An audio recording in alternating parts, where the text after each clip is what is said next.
नमस्कार मंडळी, daily wise चॅनलवर तुमचं स्वागत आहे. बरं मला एक सांगा, असं तुमच्यासोबत कधी झालं आहे का की सकाळी सकाळी घाईत डबा भरला, पण दुपारी जेवताना जेव्हा डबा उघडला तेव्हा ती चपाती अक्षरशः कडक झाली, किंवा मग पाहुणे येणार आहेत म्हणून छान स्वयंपाक केला पण चपाती काही केल्या टम्म फुगलीच नाही आणि मऊ झाली नाही. प्रामाणिकपणे सांगायचं झालं तर सुरुवातीला माझ्यासोबतही असंच व्हायचं, पण सरावासोबत मी काही महत्त्वाच्या टिप्स आणि ट्रिक्स शोधल्या ज्या मी तुम्हाला या व्हिडिओमधून देते. व्हिडिओ नक्की पहा. कणिक भिजवण्याची खास ट्रिक म्हणजे कोमट पाण्याचा वापर करा. कणिक मळताना साध्या पाण्याऐवजी कोमट पाणी वापरल्यास पिठातील ग्लुटेन लवकर सक्रिय होते आणि चपाती कापसासारखी मऊ होते. Second, resting time.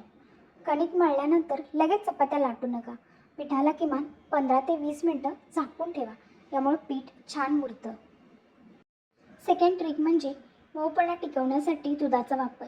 जर तुम्हाला चपाती खूप जास्त वेळ, उदाहरणार्थ प्रवासासाठी मऊ ठेवायची असेल तर पीठ मळताना अर्धे पाणी आणि अर्धे दूध वापरा. सेकंड, कणिक मळून झाल्यावर शेवटी पुन्हा एकदा तेलाचा हात लावून पीठ मळून घ्या, यामुळे पिठावर पापडी धरत नाही. चपातीला घडी घालताना तेल लावल्यावर त्यावर कोरडे पीठ नक्की असे भुरभुरा.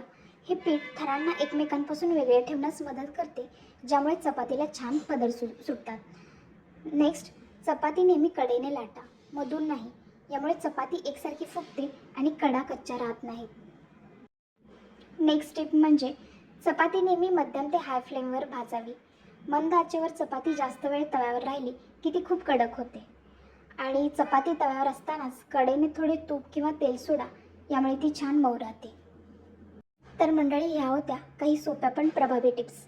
मला खात्री आहे की पुढच्या वेळी जेव्हा तुम्ही चपाती बनवाल तेव्हा ती नक्कीच कापसासारखी मऊ आणि टम्म फुगेल. या टिप्स वापरून बघा आणि तुमची चपाती कशी झाली आहे हे मला कमेंट बॉक्समध्ये नक्की कळवा, कारण तुमच्या कमेंट्स वाचायला मला खूप आवडतं आणि त्यातून मला नवीन व्हिडिओ बनवण्यासाठी प्रेरणा भेटते. आणि तसंच माझे आणखी काही व्हिडिओ आहेत, लाईक मंथली किराणा लिस्ट, सोमवार ते शनिवार डब्यांचं आठवड्याचं नियोजन, प्लस सगळ्या रेसिपींसाठी अशा छोट्या छोट्या पण महत्त्वाच्या टिप्स मी दिल्या आहेत. तेव्हा चॅनलला नक्की व्हिजिट करा. व्हिडिओ आवडल्यास लाईक, शेअर आणि चॅनलला सबस्क्राईब करायला अजिबात विसरू नका. धन्यवाद.